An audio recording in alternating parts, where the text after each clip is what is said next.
Psychology in Seattle. So, Berto, you know that a lot of people are talking about Game of Thrones, the TV show. I've heard of it. And they're talking about how they're totally confused as to why Daenerys Targaryen would have burned King's Landing. Confused and upset. Yeah, they're like betrayed. It doesn't make any sense. Right. And so, well, let me ask you, did you like Daenerys's... Now, spoiler alert for the entire Game of Thrones. Umberto, did you like Dany's storyline from season 1 to the end of season 8? I now do. You now do? Yeah. What do you mean now? Well, I actually was a little... there were parts of her storyline couple seasons ago or whatever, where I was starting to feel that I didn't like her. She was too impetuous, too entitled. I felt that she was a little too vicious, and I was thinking, man, am I supposed to, in the end, think that she is a good ruler and that she should be in charge? Because I'm not feeling it. And so now, in retrospect, I'm like, okay, it makes sense. I like it. Me, I never connected with... I've read the books, and when I read the books, I was always like, get back to Tyrion, get back to Sansa. And in the TV show as well. I mean, I was mildly interested in some of the kick-ass scenes, like when she gets the Unsullied and Dracarys and, Drogon burns the slave master. There were some pretty cool scenes. But in the books and in the TV show, particularly in the books, there's long stretches of time where Daenerys is like wandering the wasteland and dealing with Dothraki slaves. And it's just like, I think most people agree, the best part of Game of Thrones story, Song of Ice and Fire story, is the intrigue in Westeros, particularly in King's Landing, Winterfell, these places, right? Right. And so, for me, I was always kind of like, I could take it or leave it, until she got to Westeros. When she got to Westeros, I loved that whole story. Okay. I really liked it. Now, was it consistent or inconsistent with her character to burn King's Landing? Yes or no? Mostly yes, but we'll get into details later. Because I like big butts. To me, I was surprised. When she burned King's Landing, I was like, wait, why? They gave up. You won, Dany. I know you're not like the Mad King. You're not crazy. You're not evil. Like, why are you doing this? But the more and more I thought about it afterwards, the more I was like, oh, yeah. I mean, it's surprising for sure. But at the same time, it's consistent with her character. And I want to lay that out in this episode. There's a Reddit poll. They asked, what percentage of you, they asked people. And what they asked people, do you think it was inconsistent or consistent? Okay. What percentage do you think said yes? What percentage do you think said no? On Reddit? Yeah. Oh, okay. Well, 60-40, 60 was inconsistent. 86 no, 14% yes. Worse than I thought. So almost everyone thought it was not consistent with her character. Okay. Another poll before episode 5, they asked, do you want her to burn the city? What percentage said yes, do you think? 20%. 45%. Really? Yeah. So they wanted her to burn the city? Yeah. Jeez. And then they're surprised that she did? Right. So, what? I mean, who knows? These are unscientific polls. But according to one poll, about half the viewers wanted her. Not only, expect. They wanted her. They wanted her to burn the city. Wow, that's even worse. Last question before we get into the show. What do you think about Jon killing her? Do you think that was good, bad writing, good action by Jon? So, A, that's the least he could have done. B, I thought that actually was one of the good scenes. And, I was a little disappointed not to see him not get burned, because supposedly Targaryens can't get burned, but We never got to see whether that was true for him or not. Oh, I see. It seems like Drogon avoided him because he knows who he is. Right. But it was a little convenient that Drogon was like, "Fine, I'll burn the throne." It's like, oh, okay. But I like the scene, But Yeah. I definitely, if the question is about him killing her, I was like, yeah. I mean, who else was gonna get that close to do it? Yeah. Yeah, I would have liked that scene as well. I liked it the way it played out, but I would have also liked if Drogon burned Jon and killed him, or We Jon- found out that he's Right. not killable. and then the Drogon's like, oh well, never mind, and Yeah. flies away. That actually would have been epic, right? Yeah. Because we also would have gotten to see John's butt one more time. To me, when Jon killed Dany, I was shocked. Like, I did not see it coming. I as they started kissing, I'm like, stab. That's what my wife was. She was like, yeah. As soon as Jon started to kiss her passionately, because it was like, well, that's kind of a turn for Jon. And then, but I don't know. I didn't. I not that if I would have stopped it and thought what's going to happen, I would have been, oh, I bet you he's going to kill her right now. But I don't know. I was just in the moment. I wasn't really thinking about where it was going. But I really like that scene because in that scene we see that Daenerys is not mad. She has a very common to history point of view of conquering everyone to free everybody. Most figures in history thought of them who did those sorts of things thought of themselves That's good. as a person like Daenerys, who it's like, well, you gotta burn some people to save the rest. You know what I mean? Yeah. I do have one question.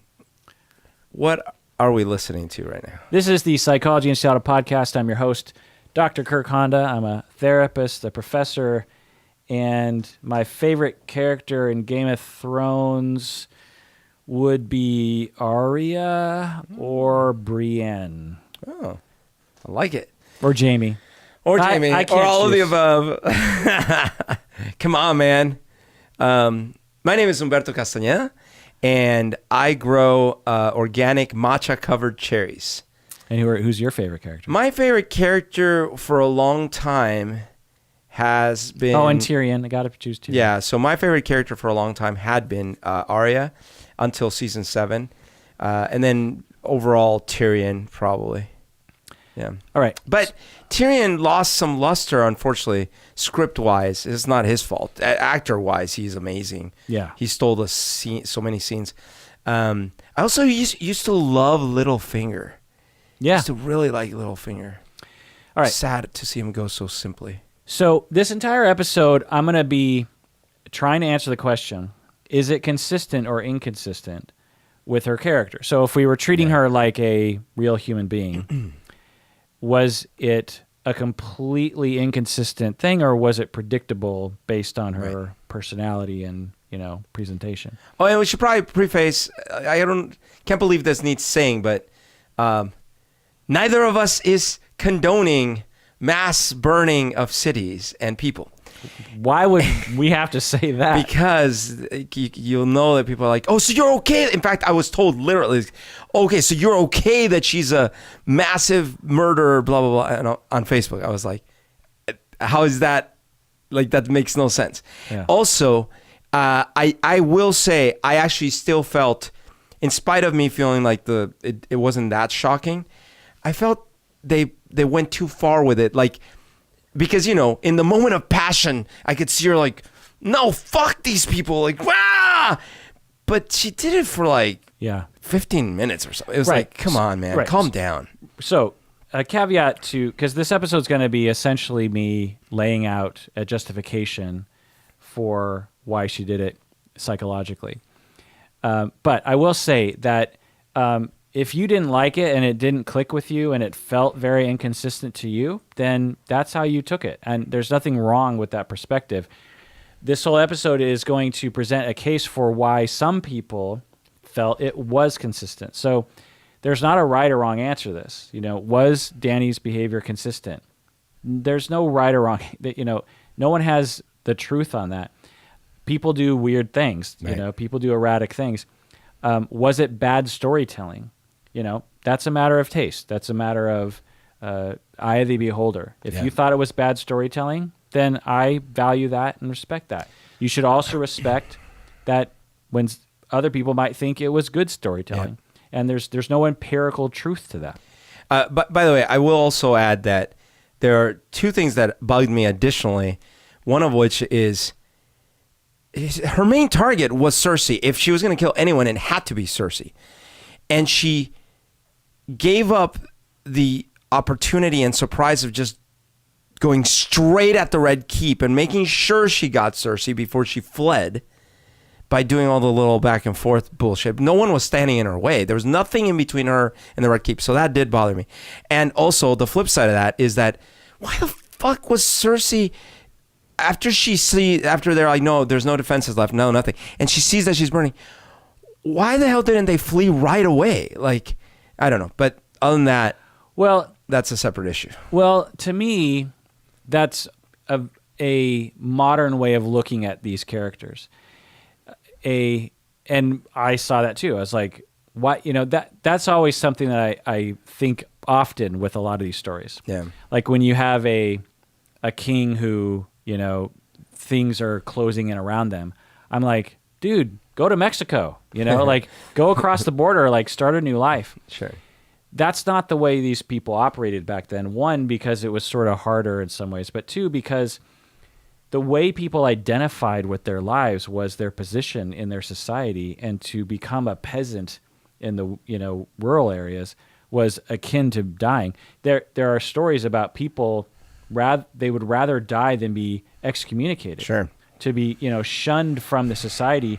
It's like, you know, you imagine if someone was a murderer in your town today in Seattle, and we're like, sentence, you cannot live in Seattle anymore.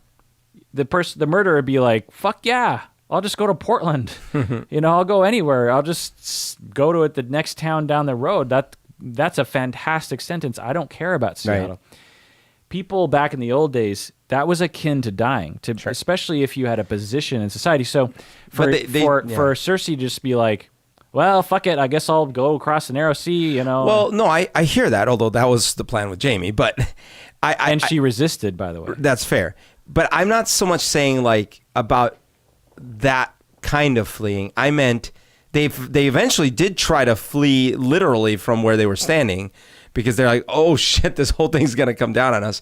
I just felt like, why stand there at the window for so long? Well, anyways, but that's a side issue. My main thing is I wasn't surprised. I wasn't that shocked that Dany would take a turn for the worse. In the moment? Especially with all the context of everything that had happened, because she in her mind, she had been betrayed by everyone in Westeros. There was no one there worth her time right now, except for Grey Worm, pretty much. Well, he was not from Westeros, you know. Right. And her only people were the Dothraki and the Unsullied, and in her mind, because I saw people saying, well, yeah, she had burnt the masters and the blah, but they were all guilty. It's like, yes, and in her mind, the whole town was guilty. Right. So we'll get into that, laying it all out. All right, so let's go through her history in brief. And I might get a couple of things wrong, and I apologize for that, but I'm pretty confident in a lot of things I'm about to say. So she's the daughter of King Aerys II, the Mad King, and his sister wife, Rhaella. So the Mad King's wife was his sister. So right there, possible genetic issue.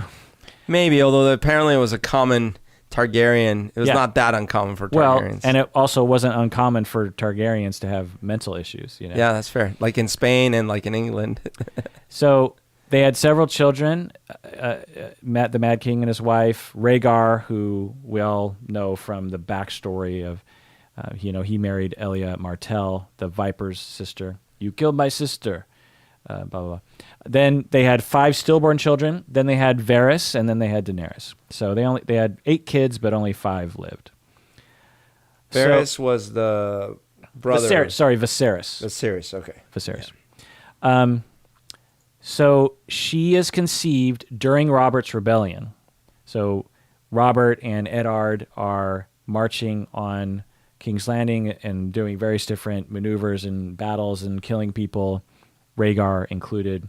I think Robert even kills Rhaegar himself, if I'm not mistaken. Very stressful time for the pregnant queen. And then Jaime kills her father, kills Daenerys' father, for a good reason. But, Jaime kills him.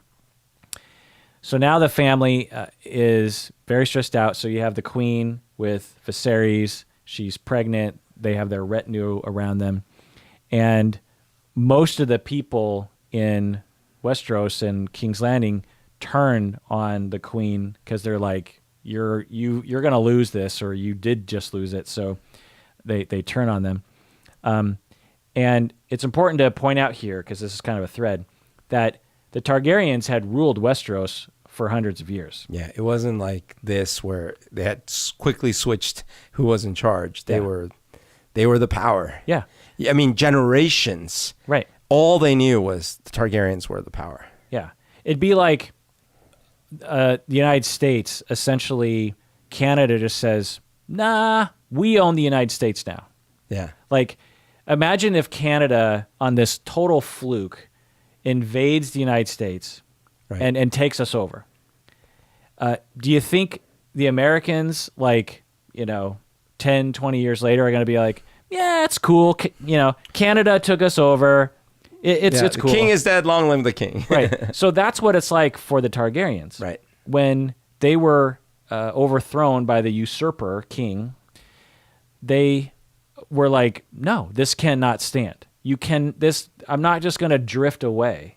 We've got to get our power back. That's our throne. Targaryens have been ruling Westeros for a long time. It's our right. And by the way,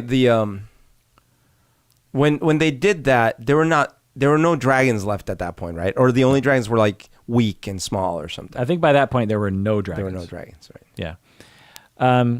So just all that taken into consideration. Now, another factor here that Dany would have learned later on in her life was that when the Lannisters were let in, they were, the hand of the king, the hand of the Mad King was Tywin.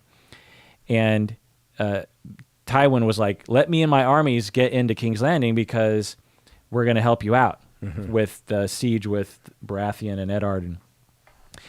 And the Mad King orders, yes, let my hand and my loyal Lannisters, let them into the city. And do you know what the Lannister army did? They betrayed him? They betrayed him, and Jaime kills him. And then Tywin and his men rape and kill and burn King's Landing.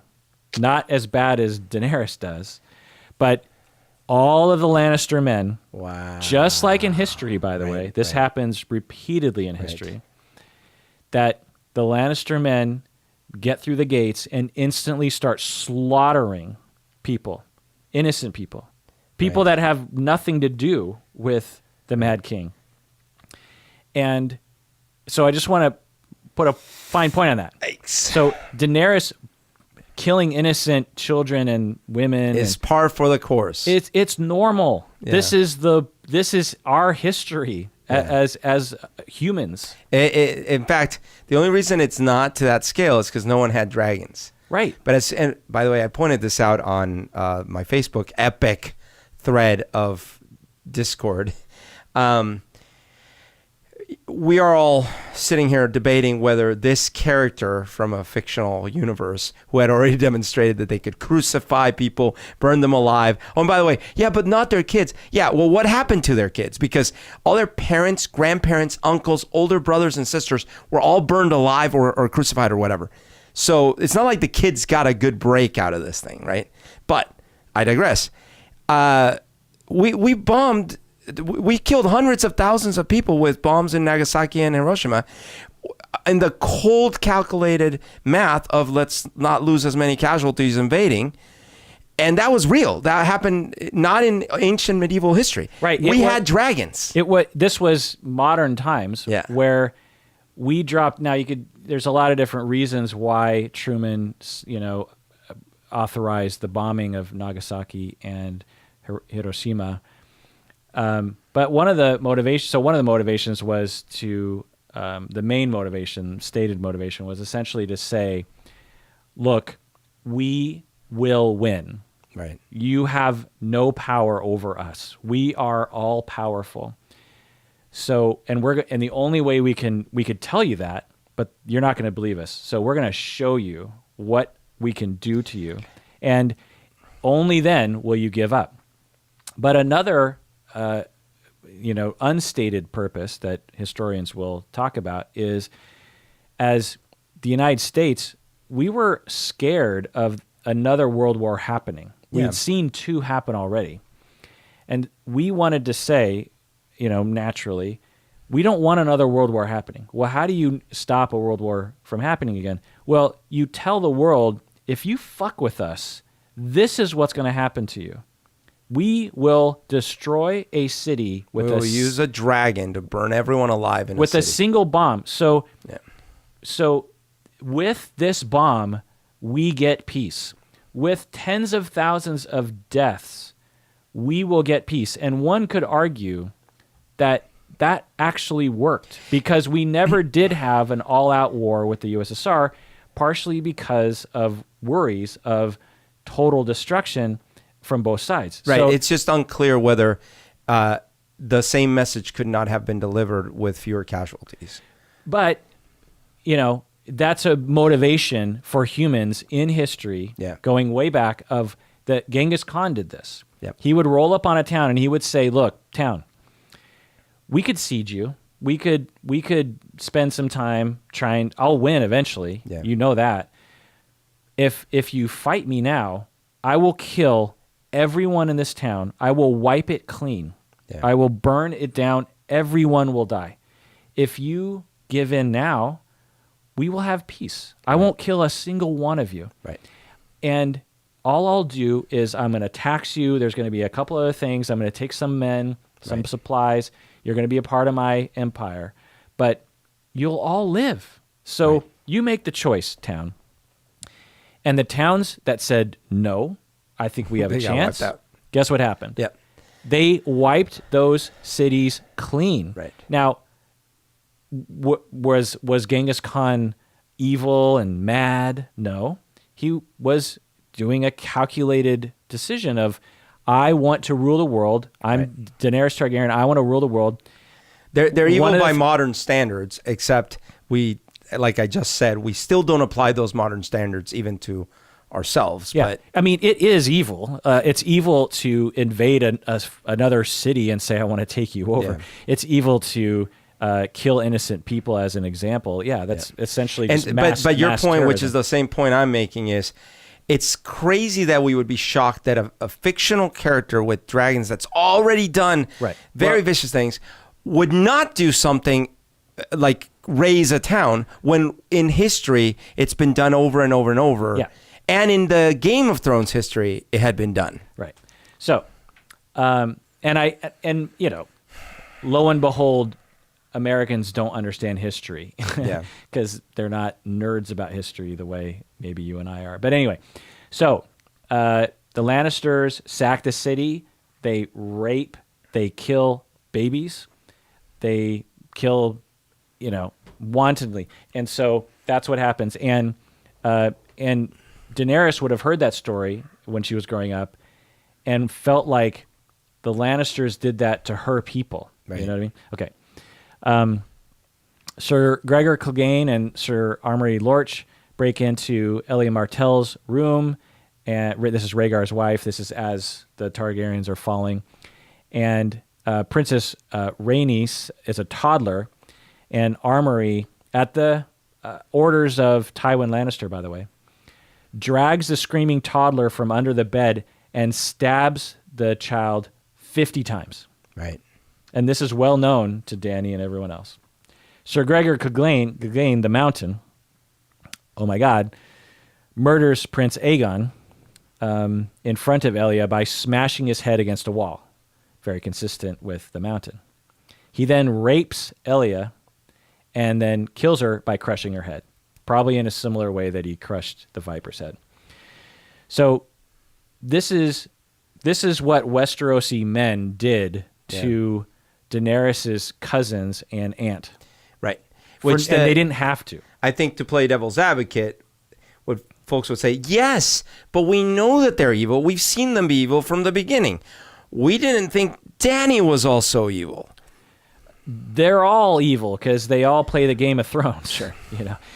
So Westerosi men kill her father, and they backstab the father. They kill the brother in valiant battle. They kill her sister-in-law by sneaking into the room. They kill Daenerys' two cousins who are small children, and they rape her sister-in-law. And they also kill all their loyal followers. And then they try to kill her mother and everyone else. How is this told in the books? Are these flashbacks? Are these... These are told by people recalling. Yeah, Okay. they're not flashbacks. They're like, Okay. well, when I see. when Sir Gregor Clegane broke into Elia's tower and smashed, blah blah blah. Like it's Okay. So that's another thing about the books is like you're not sure if it really happened or if it was just. It could also be worse. They could be making it sound worse. Not that it was good. It was just Yeah. So, well, let's take a break, and when we get back, let's continue the story. What do you say, Berto? Let's do it.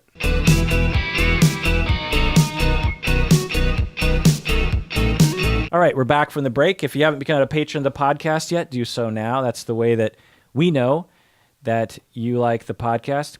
If Daenerys Targaryen was to address her Dothraki and Unsullied to convince them all to become patrons of her own podcast, what would she say? For too long, we have liberated people that were enslaved by their brutal masters. But now, I give you two choices. Donate or Dracarys. Wow, that really paid off in the end. All right. So, okay. So then they're, totally, a lot of the people are killed. Dany's family, they're on the run. And then the mom gives birth, I think across the narrow seas, if I'm not mistaken. Or no, gives birth while still in Westeros. And the mom dies during childbirth. And at that point, you just have Viserys and a very, newborn child, Daenerys. And guess what happens then?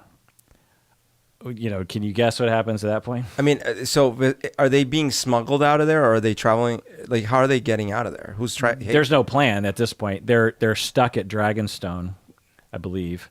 They get sold. Well, yeah, good guess. Essentially that. So their servants all turn on the family, and again, Westerosi people, right? And there's only a few people who are still loyal to the Targaryen, the last Targaryens, the two children, and they smuggle them out to the free cities. Westerosi men routinely try to assassinate her and her brother while they're in the free cities. So she goes up in this, So she has really a lot of hatred towards Westeros. Yeah. And towards King's Landing. Right. Yeah. So she's sitting there in the free cities and she's like, what are we going to do that is so horrible? And these assassins just keep coming from across the narrow sea. Right. So again, playing devil's advocate though, none of this is conveyed in the show. Right. Or totally. Very little. So we'll get to the part that is, and I think that's enough. But anyway, then her loyal knight, who, the last loyal, think of like a Jorah, an early version of Jorah, dies when she's 5 years old. So pretty traumatic for her. And all of the house servants steal their money. So it's really down to just Viserys and Dany, and she's 5, and Viserys would, I don't know, be like 8 or 9 or something. Huh. At this point, her brother becomes very evil. So at first, Viserys was kind of nice to Dany. Yeah. Because they're like on the run together and blah, blah, blah. But at this point, Viserys is like, I'm the rightful king. Right. And here I am, I don't even have the power to defend my possessions against my house servants. Right. And so he starts to get pretty upset, and he gets pretty ruthlessly evil and abusive and bullying to his younger sister. And You see that in the show. Yeah. yeah. So they have to sell everything they own, including their mother's crown, which was like, very sentimental to them. Yeah. By the way, at this point in the show, I remember being so confused because there were so many characters. Yeah. And there were all these storylines. I'm like, who are these people? Why are they? Wait, what? Who? Like, I had no idea. Yeah. So then skip forward, lots of fleeing from assassins, free cities. The beggar king is what he's known as. Some people kind of take him in, but they're kind of fetishized, and then they have to run. And then Viserys gets this break where this Khal Drogo is interested in marrying a fair-skinned Westerosi royal girl. Uh-huh. And Viserys is like, hey, I have a royal girl, and you have an army. Let's bring these two together. Yeah. You got the looks. I got the brains. Yeah. So then, at the age of 13, Daenerys is married to Khal Drogo. 13? Yeah. Oh. Right. So in the TV show, she looks like maybe she's 18, 16, Right. 13. 13. Actually, wasn't everyone younger in the books? Yeah. Like, yeah. Yeah. Which is accurate to history, too. Yeah. I think Robb Stark dies when he's like 16, if I'm not mistaken. Somewhere around there. Anyway. So 13 years old, she's married to Khal Drogo, who's a very scary person that she can't communicate with. She doesn't want to marry him. And essentially, Drogo rapes her, right? Mm-hmm. At the very least, it's like, how can you consent to a sexual relationship like that? So at this point, she finally meets someone who is kind to her, which is Jorah. This is in the books and in the TV show. And he was kicked out of, Westeros by Westerosi men, by the way. Mm-hmm. So another person who hates, Westeros. Right. More abuse from her brother. She watches her husband murder her brother. So that's another trauma in her life. The brother's being a dick and Drogo kills him. But in the show, wasn't he sent? He was sent as a spy, though, right? In the Jorah, show. yeah. Jorah, yeah. Right. So at this point, she thinks Jorah is a loyal person. Yeah. But we'll get to that betrayal later. So now, brother dead, now she's the rightful ruler of Westeros. And she's also becoming basically the queen of a Dothraki tribe. So she's starting to get some power. She's no longer being abused. And her husband's starting to actually kind of stick up for her. By the way, she was abused by her brother. Like, super traumatic. Like, if we think about this from a psychological upbringing, right? No mother, no father. Yeah. No parental figures. Murdered. So she doesn't even know them right off the bat. No love for this baby directly, right? Then a brother who starts abusing her, at least mentally and physically, right? And then at the age of 13, she is sold and abused and raped by like these vicious people. And that's where we're at now. Like, right. That's the psychology that's going into this little head. Right. So trauma, anger, right. Defense mechanisms. Dispossession by these people in the West. Defense mechanisms around entitlement and power and wanting to gain dominance to be safe in the world, because she spent her whole life being very unsafe. Yeah. And she, really wants to rule, but she also really wants to rule because she wants to be safe for herself and her people. More assassins try to kill her. She gets pregnant. At this point, she might be about 14. She witnesses her people, the Dothraki, rape and murder innocent people. Do you remember this from the TV show? Yeah. So Khal Drogo and his people, they roll into a town to get supplies, and instead of just taking the supplies, they rape, they kill. They're doing all these horrible things, more trauma. She feels bad for them. She tries to save them. Yeah, because they are the Genghis Khan in this equation. Right. And she does save some slaves, and she takes them as her own servants. And then, long story short, they conspire against her, even though she was trying to save them and did save them. And one of them kills Drogo right. and her unborn child. Right. So the amount of betrayal is like, Yeah.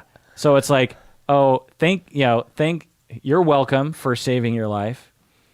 Then she also learns that, with power comes fear, and, that's what the Dothraki do. That's the Genghis Khan model. And Daenerys learns from that lesson of just like, oh, when you make people afraid of you, that's when you have power. by the way, doesn't she have the eggs at this point already? Yes. I forget how she got the eggs. I think she was given the eggs as a wedding gift, if I'm not... I don't know. Let's not get into that. Okay. But I think she definitely has the eggs by that point. Yeah. But they don't... They're petrified eggs, so Yeah. they don't think they're, actual dragons. They're just relics. Yeah. Drogo dies, her husband, which is another trauma, because at this point she likes him. Right. And then she just walks into the funeral pyre. Yeah. There's no way she knows she's immune to of course fire. not. She basically She's just killing herself. tries to kill herself. She's that distraught. And she doesn't die. In fact, she comes out with dragons.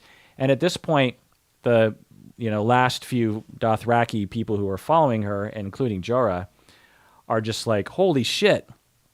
This Right. woman she's almost supernatural. She's like a god. Yeah. She has 3 dragons. She's the mother of dragons. Yeah. She lives through fire. She lives through fire. Yeah. She is our Khaleesi. Yeah. We should follow her. And so this is where, so she goes from total despair, nothing to live for anymore, no reason to live, because when you save people's lives, they kill your husband and your unborn child. Why go on? Well, then she goes into the fire, and she emerges like, I didn't die, and wait, I have dragons, and wait, everyone's worshiping me now. Right. Like, that's interesting. Now I feel powerful. Now I feel safe. I feel a little bit safer. It's that intoxication of power at that point. They go to Karth, and long story short, some people try to fuck with her, and guess what she does to them?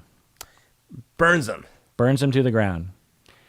So right from the start, But she doesn't burn the kids. she loves to burn people to the ground. Yeah, and this is my point is that, so just picture this. Imagine you go into a town and you don't kill the kids under a certain age, but all the adults and everyone, older brothers, older sisters, uncles, fathers, grandmas, everyone burns. What happens to the kids? Yeah. Like, what they're not traumatized by that? They're not permanently scarred? Is like, who's going to raise them now? Like, Right. It's evil, but that's the way people used to think back then. right, but then how can we think that just because she didn't burn the kids, like, well, she didn't burn the kids. It's like, well, no. She, in some ways, like, left this whole generation dispossessed and, like, with the trauma of having seen all their elders burned alive, right? Now, you could say, yeah, but their elders were evil. Yeah, but are you saying that therefore the kids deserved it? Because if you're saying the kids deserved it, now you're saying the same thing she would have said when she burned King's Landing. Yeah. And so I think it's this weird distinction between, like, yes, but she didn't burn children. Yes, but she didn't burn children before, whereas now she's burning children. And I'm saying, sure, that was one step further from what she had already been doing. She had already been destroying children's lives. Right. Yeah, exactly. So Jorah then tells Dany about the sack at King's Landing. This is where she actually starts to learn about this. She learns about how babies were killed, how women were raped, how men were slaughtered, and the victors are now alive in that city. Right. She gets an army. How does she get this army? The army of Unsullied. Yeah, so... Well, just in a one sentence, how does she get it? She tells them they could be free if they free themselves, basically. What else did she do?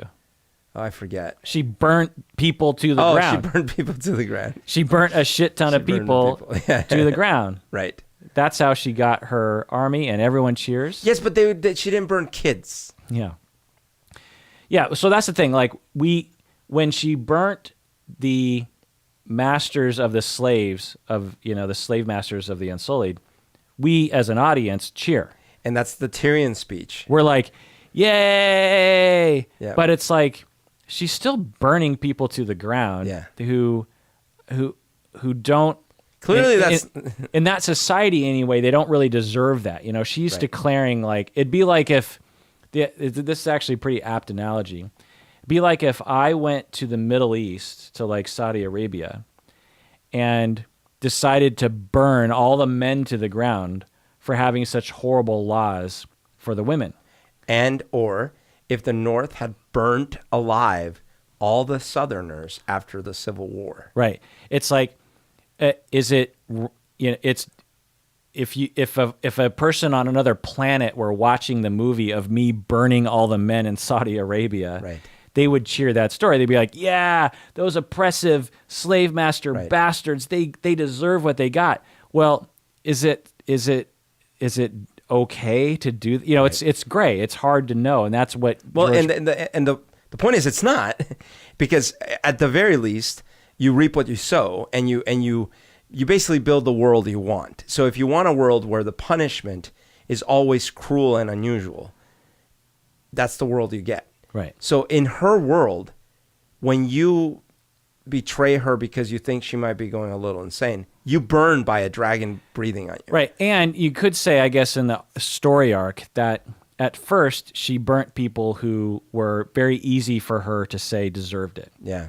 And then slowly over time, it Right. became a little bit more easy. Well, maybe they deserve it.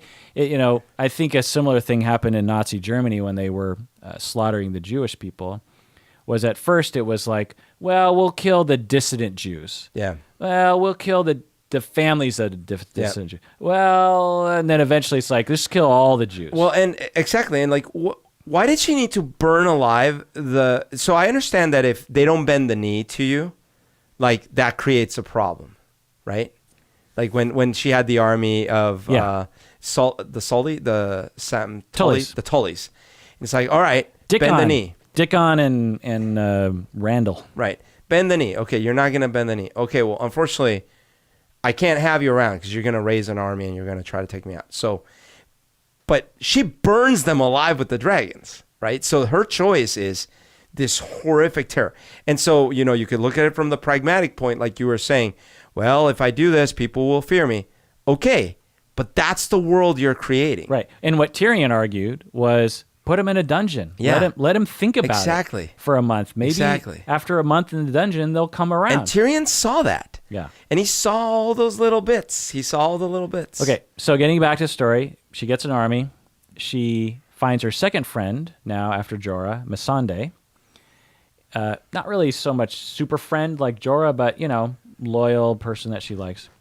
It's a slave. Yeah. Well, no, actually, she says Missandei can go. Yeah, that's She fair. says all of them can go if they want to. They're free to go, and they choose to stay. I wonder what would have happened if they took her up on the offer. I think she would have, at that point, I think she would have let him. Really? Yeah. If the army's like, if it's all the same to you, we don't want to follow you. Yeah. They're like, oh, shit. So I have a feeling the dragons would have had a little bit of work. Well, we don't know. So at this point in the books, she starts talking about burning cities to the ground. Like in this story and in the TV show. In the show, yeah. She starts actually talking about like, now I have an army, I have dragons, and I have a shit ton of chips on my shoulder, and there's a lot of people who are going to pay. Yeah. And she starts using words like, that city might have to burn, not exactly those words, but essentially saying, people ask her like, so are you talking about actually like raising a city well, if need be. Well, and at this point, she has no connection to the West, right? Meaning there's no Jon in this picture. Right. So as far as she knows or feels, King's Landing, it's like, you might as well burn it because like, those people are nothing to me. They're only standing in my way. They're all evil. They killed all my family. Right. Exactly. Now she starts to feel entitled. Yeah. She has dragons. She has power. She has an army. They're not just following her because they're afraid. They're following her because they worship her. Right. That's it's a big difference between worshipers and just loyal people, right? And there was that scene where the dragons accidentally burn a kid, right? Yeah. And then she's like, Well, not accidentally, but well, accidentally in that Dany didn't intend it. right. So then she puts them in the dungeon. Yeah. Right. But then she goes through a period where she comes to realize dragons can't be held back like this. Right. So so people will point to that and say, like, Dany was good. She locked up her dragons because they killed one kid. That's totally inconsistent with her killing all the kids later. But the lesson that Daenerys, as you're pointing out, I think, the lesson that Dany learned about that was, if you want to rule in order to save the world, you cannot hold back the dragons. Yeah. You have to let the dragons be dragons, and you have to let a Targaryen be a Targaryen. So along the way, she develops that self that is very cold and fierce. As when she's younger, she's very meek and scared and mousy, and she starts to develop this persona of fierceness and assuredness and coldness. Right. And I think that's very, safer. And there's no tenderness. There's no mercy. No. There's no holding back with There's that only persona. righteousness. And dominance and destruction to those who stand in her way. She gets revenge, as you pointed out earlier, on the wealthy of another town by essentially crucifying dozens of men. She didn't have to do that, Right. She could have thrown them in a dungeon. She could have excommunicated them, but she crucifies them. And in the TV show, I think they put men on a road, but in the books, they're crucified outside of her palace. So there's like dozens of men being crucified where she can see them. Yeah. It's this thing where, like, look, if you're going to rule by eye for an eye and cruel and unusual punishment, that's the world you're forging. Right. And so at this point, again, in the TV show and the books, you're like, yeah, wealthy men from towns we don't care about. You deserve it. And they don't show us their kids lamenting and weeping at their feet. Right. Because, again, what happens to all the children in that case? Right. Well, they take them in, and it's like, oh, yeah, and it's that simple, huh? Yeah. You're just like, hey, I know we just burned your parents alive. Or, yeah, I know. I see your dad crucified over there. Don't worry about that. Come with us. We're fine. Right. We're good people. And I think that there's actually an element of, I don't want to use the word racism per se, but like race issue, in that for a lot of Americans, we personally identify with the Westerosi people. Right. And we don't identify with Marine and Karth Right. and all those other towns. Just those are Romans, those Greeks, Those are foreign places. those Mediterranean people. They're like Persian and whatever. And when Dany is ruthless with their societies, we're like, yeah, put them under the thumb. You know what I mean? But then when she does it to the Westerosi, people are like, wait a second. Whoa. Yeah, like not the people I identify with. Right. Yeah.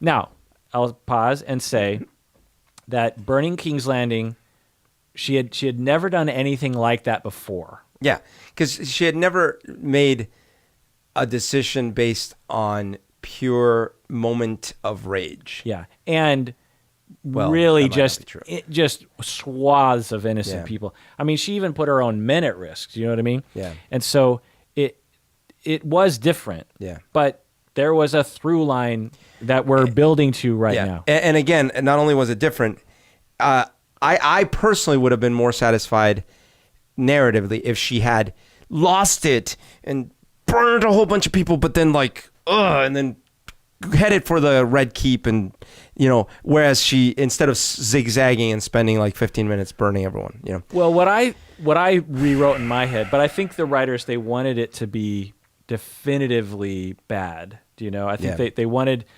John's decision to kill Dany to be in that area of like, well, someone's got to kill this. It was more effective in the end that way, because if it was the way you did it, it would have been ambiguous. Why would John kill Daenerys? Absolutely. And in the way they did it, actually, one thing that did happen while I was watching that episode was similar to like Schindler's List or something, where I was like, oh Yeah. no. Yeah. And kind of this feeling of like, it's all ruined now. Yeah. Like you've ruined everything. I want to pause and recommend another podcast or YouTube channel by Leslie, what's her face from Saturday Night Live?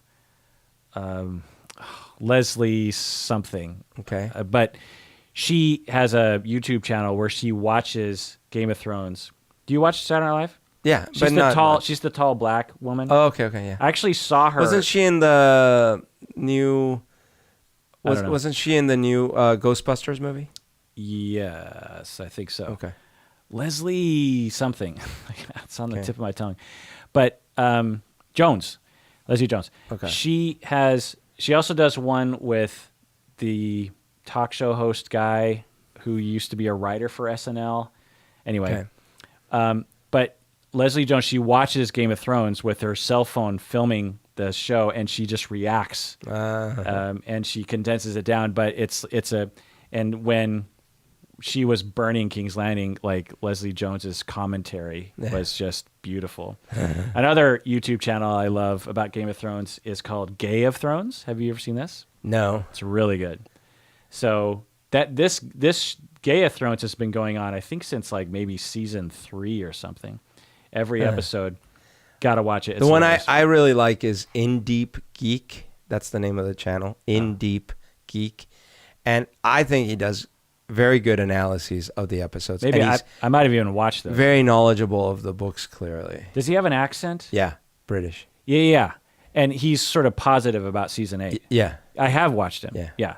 In fact, I think some of this analysis might even his analysis fits very well with where I feel, because he points out things that don't make sense and things that, but he's a lot more focused on, like, it's not even like positive. It's just like seeing the things as they are presented to us rather than the feelings about it, you know? Right. I think that's the thing. Like, when you're watching it, you don't want her to do it. And I think for a lot of people, they were really pulling for Daenerys. Right. They really identified with Daenerys and really wanted her to win. And she seemed like the logical good guy. Right. But that ignores the All that story that other- we're telling, right? Yeah. Okay. So now at this point, she learns that her two of her only friends, so she has Missandei, Jorah, Selmy, and Grey Worm, kind of. In the books, not so much. But she basically has 2 friends. Missandei's kind of a friend. Jorah and Sir Barristan Selmy. So they both are discovered as spies. This is different in the books. Oh, okay. So in the TV show, she discovers Jorah. Jorah In is fact, a I think spy. Selmy even outs Jorah on the TV show. But in the books, both Jorah and Selmy are spies. She finds out they're spies, and she basically tries to have them killed by putting them on like a impossible mission to take over, I think, Marine, if I'm not mistaken. And Which, by the way, though, again, my point about how it was much worse what she did with Varys is that she didn't burn Jorah alive. right. But she did essentially try to kill him. Yeah. And But again, didn't burn him alive. right. In front of everyone, Yeah. Yeah. And so another massive betrayal, by the way. Yeah. So she has hardly any secure attachments at this point. Right. At this point, she just has Missandei, and as Missandei is basically a slave. She learns that changing a city with politics is almost impossible. She learns that lesson many times across the Narrow Sea, which is like, okay, I'm going to free the slaves. I'm going to liberate the people. I'll kill the bad guys, and then Everything's fine. Then she leaves the But it's city, not. and it just goes right back. Right. Or even when she's in the city, people Things are trying to go to kill her, and it's like she learns like if you leave people alive, there's always a way that they will try to get back at you and regain power. Right. So she learns essentially the lesson like you have to wipe the slate clean. If you want to truly start over and create the perfect world in her head, you have to wipe everyone out. Yeah, she's learning that lesson, unfortunately. Yeah. She's like Thanos in some ways, I guess. So at this point in the TV show, they kill Selmy, actually. Like, Selmy dies because Daenerys didn't wipe them all out. She, like, was merciful on some of the rich people. Right. And then they hire those... what was that sect called? I can't remember. Right. And then that's when they fight, like, underneath kind of the city, and then Grey Worm almost dies. And, Right. Yeah. Yeah. And in the books, a lot of the Unsullied die because of essentially Daenerys' mercy on the people who she overthrew. More assassins come from Westeros and try to kill her. She becomes a Dothraki prisoner. It's a long story how she gets separated from her armies. That's because the dragon flies out and drops her off in the middle of nowhere. Essentially. Yeah. And she becomes a Dothraki prisoner, and guess what she does to the people who put her in prison? She burns them alive. She burns them to the ground. Right. She has a huge Dothraki army. It's like, burning people to the ground really has paid off every single time. Yeah. But not the kids. Yeah. And again, now at this point, I guess I hadn't thought about this. She didn't have as good a grounds to burn these guys to the ground. Right. These guys were following a tradition that these people do, which is, I think the Khaleesi's of dead Khals have to be in a particular place. Like they can't go other places and raise armies or something. So it's not nice to them, but it's not like as bad as maybe what the slave masters were doing in other cities. You know what I mean? And let's not forget that the two dudes that showed up, was it Grey Worm? Like, I forget the two guys that showed up. It was well, in the TV show, it was Jorah and the other dude, maybe Grey Worm or Selmy. No, the other guy. You're right. The leader of the really badass fighter dude. Yeah. Okay. Her lover. So they show up, and they were gonna take her. Right. They're like, okay, we're here to rescue you. Right. And then she's like, I've got a better idea. Right. Exactly. But she could have escaped, but instead she's like, no, I'd rather burn him to the ground. Right. It's like, well, hold on. The problem is that I really want to burn some people. Yeah. And I don't want to burn you too. Like, you're. Yeah, exactly. Now, again, in the story, when we're watching as an audience, we're like, yay! Yay! But think of... Rapist, Genghis Khan. Yeah. That's so great that you killed brown people. We don't identify... Down with the Mongols. We don't identify with traveling horse people. So then she has... She didn't kill the kids. Yeah. She has trouble with slavers, and she burns them into the sea. She gives a speech to the Dothraki. Oh, yeah. Like, is that when she burns a whole bunch of boats? Yeah. Yeah. Burns them all. But not the kids. Yeah. Were there no kids on those boats?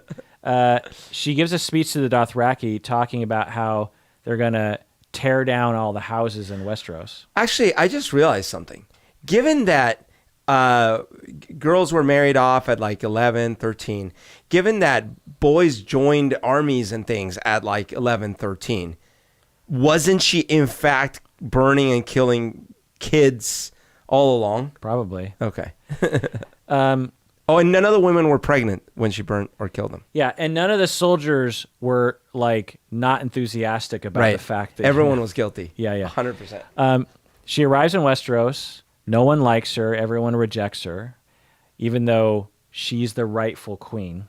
And she's like, I'm entitled. My family is entitled, and all you fuckers are being cold to me. By the way, isn't it, correct me if I'm wrong, I think, isn't there a thing where she's like, okay, well, I'm going to take the army and my dragons. We're going to go to King's Landing. We're going to burn it. Well, no. Or we're going to like No. I'm getting to that. So okay. This is so at first, Dany's like, I'm going to burn the Red Keep. Right. And Tyrion, a Westerosi man, convinces her out. It's just like, that's what I thought. Yeah. So if Dany so later on in the story, Dany might look back and say, if I had just followed my dragon tendencies, my Targaryen tendencies, all of these other bad things wouldn't have happened. Right. I would have ended the war the minute I landed on Westeros. Yeah. I would have burnt the Red Keep to the ground. And sure, hundreds, maybe thousands of innocents would have died, but Cersei would have been dead, and they would have all realized there's no point, and I could have saved everyone. She had 3 dragons. Right. And they didn't really have the scorpions set Not up. yet. Like they had been working on it. But even if they did, she had 3 dragons. Right. And 3 dragon fires Forget it. concentrated on one spot. Yeah. Forget about it. So And they could have done that and then still gone and focused on the White Walkers. that's what I'm saying. It's Yeah. like she could have looked back and been like, Tyrion's advice has terrible. ruined me. Yeah. This advice of trying to be diplomatic Right. and not burning people to the ground. Right. It's not just that, it's Tyrion's advice. Right. This whole little diplomacy bullshit. Yeah. Whereas here we have, what was the name of the High Garden gal? Olenna, She was trying to tell her, hey, be a dragon. be a dragon. She even says, she's like, don't, be a dragon. Yeah. Don't take it from me. You can't. And Olenna, kills Joffrey in this Right. very, blatant move. But Anyway, not a kid. Oh, I mean, wait, not he is. blatant, but like, bold move. Yeah. Varys promises not to betray her. So remember, there's these two, maybe 3. One theme is lack of attachment and trauma, Right. and just like anger and resentment, and not really connected to other human beings. Right. 2 is this solace in dominance and power and burning people to the ground, safety in that. Right. And 3 is betrayal. Right. So And I those mean- are the themes of her life. It'd be surprising if she's not somewhat psychopathic. Right. Or at least just like, it's better for everyone if Right. I just act like myself and burn it. Anyway, so Varys promises not to betray her. Dany follows Tyrion's plan to take over Westeros. Things go badly. They lose like the whole... Euron burns all their ships. Jaime takes Highgarden. The Tyrell army is lost, by the way. And the Ironborn are basically decimated, or not decimated, but, wiped out. Dany is furious at Tyrion for having a soft plan. She vows to burn King's Landing to the ground, Right. and Tyrion convinces her not to do that. She burns the Lannisters to the ground instead. And she learns that burning people alive is It's wonderful. great. Yeah. She burns Randall and Dickon Tarly against Tyrion's advice. But it goes well because the Right. rest of the army, bends the knee. Fast forward, she burns all the whites to the ground. She loses one of her dragons. Again, if she had just burned the Red Keep and got rid of, Right. she could have had all the armies going Right. north, and wouldn't. So the only reason why she was even beyond the wall, so that her dragon was killed, Let's try to convince Cersei. they were all trying to convince Cersei. Right. And the only reason why they're trying to convince Cersei is because Tyrion didn't let her burn the Red Keep to the ground in the first place. Right. She sees the way Targaryens used to be when she goes to the dragon pit, the dragon Colosseum, and she learns like the Targaryens used to be strong, and they she saw visual representation of what she knew. Like they had big dragons, they were powerful, they didn't hold back, they burnt Harrenhal to the ground. Like other Targaryens had burnt cities and keeps to the ground. She burns more undead at Winterfell. Dany sees how her ancestors treated their dragons by caging them, and then They diminished. They became civilized. Yeah. The Targaryens became less Targaryen. Yeah. The dragons became smaller and smaller, and that's maybe how they lost their power. And that's maybe why war happens, is when you don't have a strong Targaryen at the head with a million nukes ready to go. If anyone, twitches, that's when you have war, and that's when bad things happen. No one likes her or respects her in Winterfell. More betrayal. No, everyone's looking, no one really thinks, I could imagine when she was in that feast, I was thinking that she'd be thinking, they don't think I'm their queen. They just want me for my dragons. Well, and let's not forget, she has just found out that her whole life story Yeah. is not what she thinks it is. Yeah. Because Jon has told her before the battle, which, by the way, what a monumentally stupid time to do that. But Jon is honorable. He's an honorable human being. Although he's not Eddard's son. He's not smart. He's just like Eddard. You cannot say that Jon is smart. Yeah. But he sits there and he tells her, so that... Well, he's not wily. Let's just put it that way. He's not smart. But now she's sitting there like, God damn it. Like, this really fucks things up. No one better find out about this. We'll all be doomed. And I look around and like, they're praising him as the king. And no one, and Sansa hates me. No one likes me. All my work, my entire life's work, completely down the tubes. Everything I've sacrificed has all been in service of putting this other dude on the throne. Right. Like, that doesn't seem very fair. Right. Right. So pretty distressed at that point. And she knows fully well that if this gets out, it will at the very least cause a rebellion that she has to deal with. Right. And at worst causes them to kill her because they're like, honey, you're not actually the rightful ruler. So very distressing to her. She also falls in love with Jon. Jon rejects her, and she calls upon her cold, fierce self for protection when he rejects her. She loses another one of her children, another dragon. She knows again that she could have ended the war a long time ago by burning the Red Keep, and now she has 2 dragons dead and many of her men dead, lost a lot of land because she didn't burn the Red Keep. Missandei is executed brutally. Beheaded after she lets Tyrion once again try to negotiate with Cersei. Right. And learns that you cannot negotiate. Right. And before Missandei dies, you know what she said?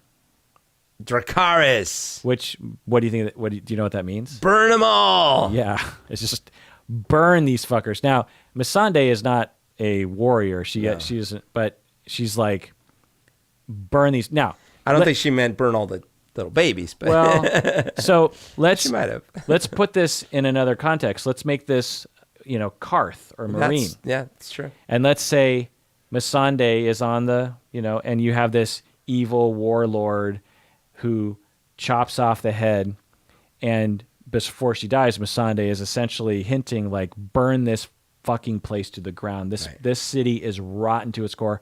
I don't care about the innocent people. We need a 40 days and 40 nights of flood, and we need to start over. Right. And and then let's say she burns that city to the ground. How many Americans are going to be like upset about that, right? I think it had to do something about that. Well, especially because, there's ways to film scenes, right? And in all those other scenes, they didn't show us the real repercussions and toll of her dramatic actions. Right. In this case, just the glorious revenge. In this case, they absolutely took pains to show us the babies and the kids, which makes sense. Dany is experiencing a much different reception in these cities than in before. They're not worshiping her. No, not at all. No one cares about her. No one cares. They're running into the city, and they're not like, "Yay, come save us." They're just like, and Tyrion and her have a debate about that. Varys betrays her, one of her very few people who she trusts, possibly by trying to poison her, and she might have even learned about that.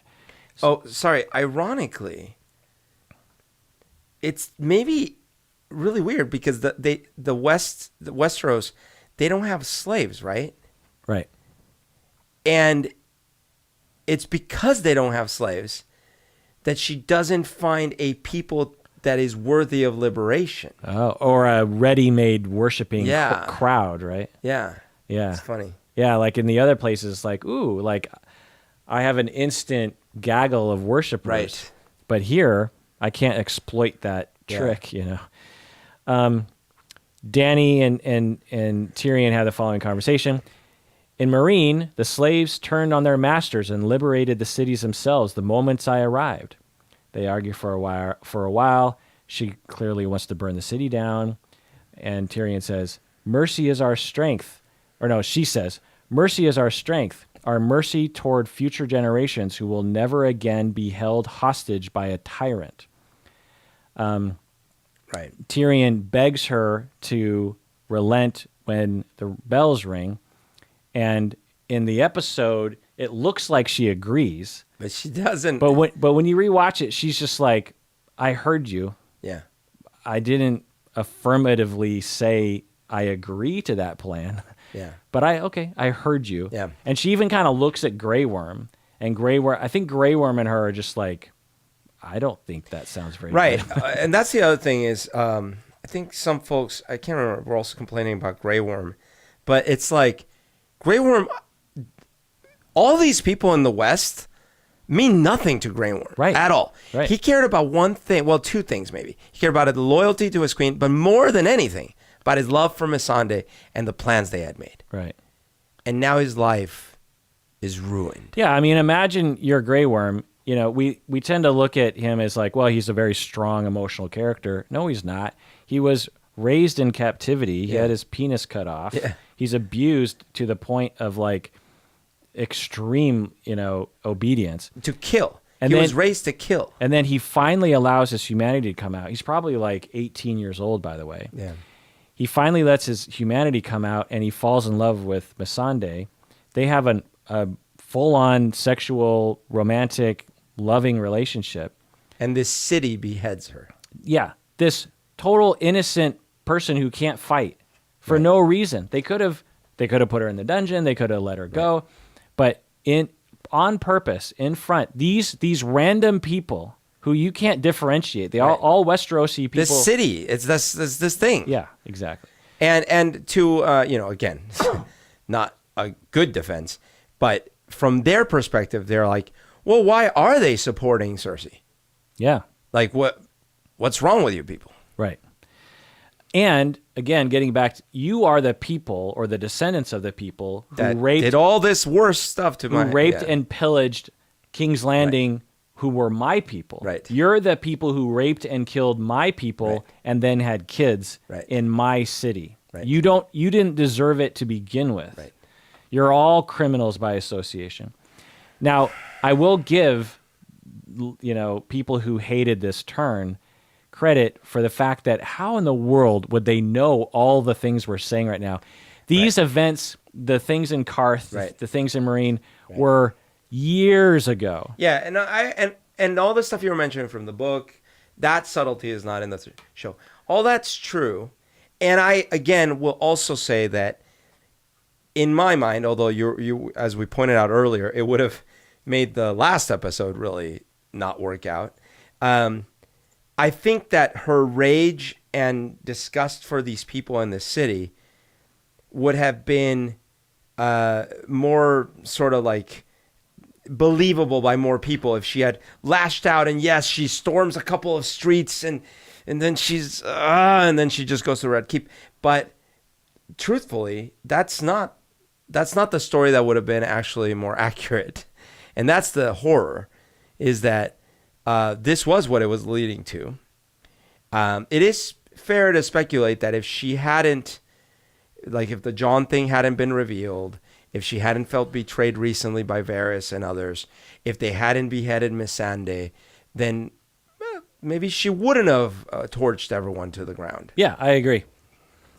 So, but she would have torched a lot of people. Yeah. And definitely the Red Keep. And probably, lined up all the Lannister men and killed them. Yeah. I don't think there's a scenario in which the Red Keep wasn't burning to the ground and which the army wasn't. Well, I don't know about the Red Keep, but at least the walls, Sure, and the Lannister army. Like that's what I thought was gonna. So what I thought was gonna happen was, as I was watching the episode, there's that tense moment between the Northmen and the Dothraki and the Lannister army, and they're all bottlenecked in that, and you just see the Lannister captain kind of looking around, going like, "What are we doing?" And he throws down his sword, and then you see Daenerys looking pissed off. I thought she was just going to burn the whole Lannister army. Yeah. As like after they Yeah. And I was like, oh no, Danny, like they gave up. They gave Don't up. do it. Don't do do it. And then when she started burning the kids, Yeah. I was like, whoa. Now, what I think would have been, again, so there are ways in which they could have made it more palatable without sacrificing some of the stuff we wanted. For example, a classic thing that could have happened is in this tense standoff, one of the soldiers shoots like a spear or something and kills one of the main characters, like kills Grey Worm or kills John or something big. And that is it. I'm burning everybody. You're all done. Yeah. Right. And then I think, that might. Yeah, that might have been interesting because that still would have been completely unjustified by Tyrion's standard. Totally. Yeah. But anyways, that didn't happen. So it was, in some ways, to their credit, like they went for it. They went for it. Yeah. They were like, it was like, no. It's fully unjustified. Yeah. There's nothing you can. And that was clear to me after the episode. I was like, wow, the writers really wanted to make it clear to us that she had no reason. There was no reason. There wasn't even a reason to burn the Red Keep. Yeah. Because the Lannister army had laid down their weapons. The Northmen, all they had to do was walk up to the Red Keep and retrieve Cersei and kill her. Like, there was nothing left to do. Yep. And so there was no reason for it. And they were trying to make a point of, like, this is who she is. And this is this is her mission in life. This is her vision of the way to do it. Yeah. And I actually, that's why I thought the speech she gives to John to justify her actions, it almost did feel as if they filmed it after all the complaints came out. Right. Because it was exactly they were so aware that that this was an extreme action. So that's a quibble I have with the way they laid out the story in season 8 was they had too many stretches of twists. Yeah. One could say it's a twist that Daenerys burnt the city down. And then later you're like, oh, okay, if that's what you're thinking, I guess that it's still not right, but I guess that makes more sense as to why you're doing it. So I think they could have, I think they could have had the same impact of the horribleness of it by having Dany say that very speech just before. She's going to Tyrion and Jon. She's like, or even just Jon. She's like, look, I might be a little ruthless today. Yeah. But here's the future that we're going to build. Yeah. I'm going to wipe these people clean so that we can build a peaceful world. I don't want to stop at Westeros. I want to go to I want to free everybody. Right. And it's going to be for generations. Like, I will be the first person to unite the world and to get rid of all of the negative elements, and then our children, John, will rule over a peaceful and we'll save our children's from having to do what we need to do to set the stage for a peaceful world. Yeah. Like, if she would have said that beforehand, you would have been like, oh, that's why she's doing that because she thinks that this is actually going to be peaceful. Right. Like they chose a path to make it look like it's because she was acting irrationally. But in the last episode, they made it sound like she was acting rational. I didn't think that. So a lot of that was the commentary was like, oh, the Mad Queen. Well, but they showed her face like she was angry. Yeah, she was angry, but she wasn't. She didn't have a mental illness. No. I agree with that. Like, her father was schizophrenic or something. Like, he heard voices and. No, I agree with that. I mean that. To your point, it would have been better to pick a path. She's either calculatingly doing this, or she's only flipping off the handle because she's no longer in control. Yeah, I don't think they portrayed that very well. Yeah. But my interpretation was she was both. She was both rageful and vengeful, and that's fair, and angry about Missandei, about all the betrayal she's been through, about the bad reception from Westeros, about everything that had ever been done to the Targaryens, and she was also marrying that with her new mission of like ruthlessness is the way. So you're saying if she had had like AT&T, then maybe she would have had better reception, and this could have been avoided. So Do you remember, by the way, the AT&T commercials with the, like, in the early 90s where they would show you all these things in the future? Like, have you ever thought that you could have a video conversation from your kitchen? yeah, And then at the end, it's like, wasn't there also a Microsoft one like this too? well, but these were the AT&T ones, because they would say, it will happen, and the company that will bring it to you is AT&T. Yeah. And I'm like, what happened, AT&T? Well, they kind of did. They did bring us some of that, right? 'Cause Well, through the ability for cell phones to communicate, but also the internet initially was mainly over phone lines.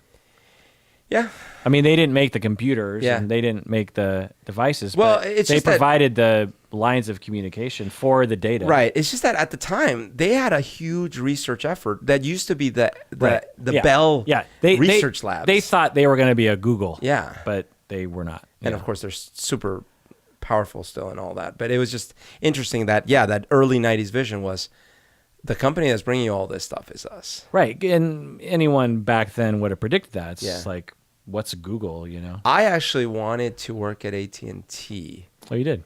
back in when I was in high school. I was like, oh, I'd like to work at AT&T. My wife is in an AT&T commercial. What? And for years, she got a big fat check every year for being in literally half a second of a Wow. of a massive like Right, popular. because you get residuals for. yeah. That's interesting. So if you want to look it up, it's an AT&T commercial, probably 7 years ago, 10 years ago, and there's a couple, a man and a woman, and they're running in a field, I think. And I think red is like, if I remember right, is like spreading out over the land. I think it's like coverage of their AT&T cell service or something. Okay. And there's all these American scenes playing out with, you know, kids on a bike and blah, blah. And then my wife, Stacy, is running in a field. Okay. And she turns around.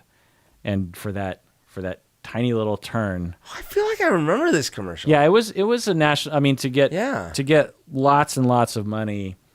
It's weird that you get when one of your, so any actor out there, they know this, like if you get in a random commercial and for whatever reason they just decide that's the commercial they're going to play, you know, Right.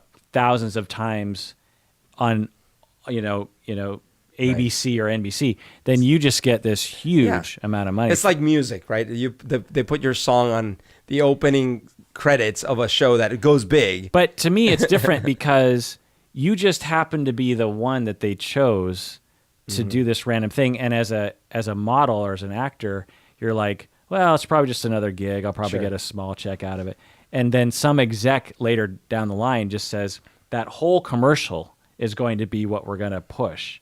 And everyone randomly associated with that just gets this instant, you know. So it's similar to music, but I think because at least with music, it's like, well, I worked hard on that song and I like that song, but you know, my wife Stacy's like, I didn't work hard. That was like one of the dumbest. Random shoot. I was just running. They told me run around in the field with this guy and act like we're Americans having fun or something during a sunset. All right, well, it's late. Our brains are getting a little weird. My eyes hurt. My eyes hurt too. Does your butt hurt? No, my butt is nice because you bought these nice comfy chairs now. Well, that does it for that episode of Psychology in Seattle, in which we pissed off, I'm sure, 99% of people listening. Indeed. Please take care of yourself because You deserve it.